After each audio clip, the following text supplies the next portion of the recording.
The death toll from over 2 weeks of anti-regime protests in Iran has topped 500. That's according to a US-based human rights monitor, a figure believed to be on the conservative side.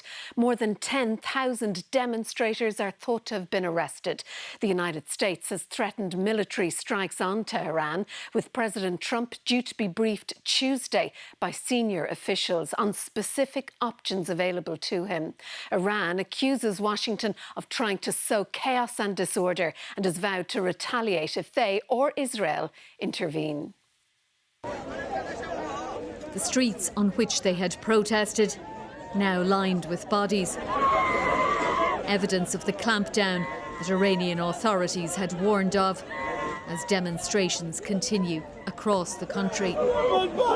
Human rights groups say that calculating the death toll among protesters and police remains difficult and is almost certainly an underestimation. An internet blackout means there are only glimpses into what is going on the ground.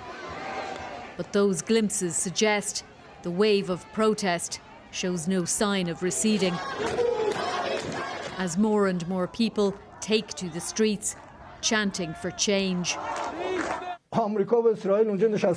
Iran's President Masoud Pezeshkian accused the US and Israel of sowing chaos, adding that his government is determined to solve Iran's economic problems. Those problems may have sparked the dissent, but it has now broadened into calls for regime change, calls the US president is happy to support, as he reportedly considers a military intervention.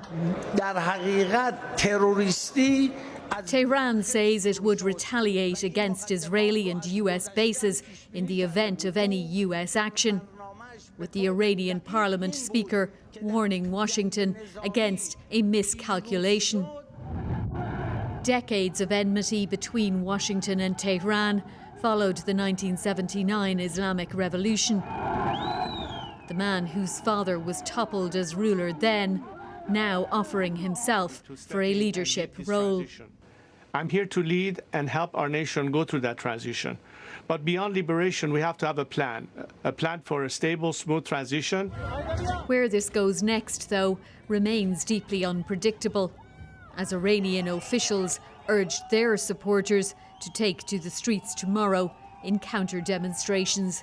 Fiona Mitchell, RTE News.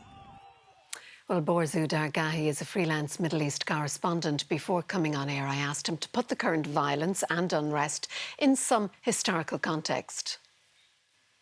Well, in terms of the kind of geographic scope of these protests, they're really, some of the largest since 2022, the Women, Life, Freedom protests. And in terms of their size and the amount of people they drew, they could be as large as the massive protests that Iran experienced in 2009 as well. But there is also the element of violence, and these might have been actually some of the most violent protests we've seen. So are we looking at a damaged government then? And in such an event, how realistic is the prospect of regime change, Borzou? Well, the government is damaged. It's damaged not only because of its the loss of legitimacy it has suffered in recent years with the people, but it's also geopolitically challenged. A lot of its deterrent capacities have been eroded over the last year because of U.S. and Israeli airstrikes and other maneuvers against its proxies in the region. So it's in a very weakened position, and that's not even mentioning the economy, which is in really bad shape. As it is in much of the world right now. So it is in really bad shape. However, when you talk about regime change, it's not there yet. The regime still has a lot of violent capacity. There's no signs of cracks within the elite. There's no signs of cracks within the security forces. So it's just the protesters against the regime, and the regime has all the guns. How do you interpret those threats? Speaking of guns, those threats from Washington, we understand President Trump to be briefed on Tuesday, and also those counter threats coming from Tehran.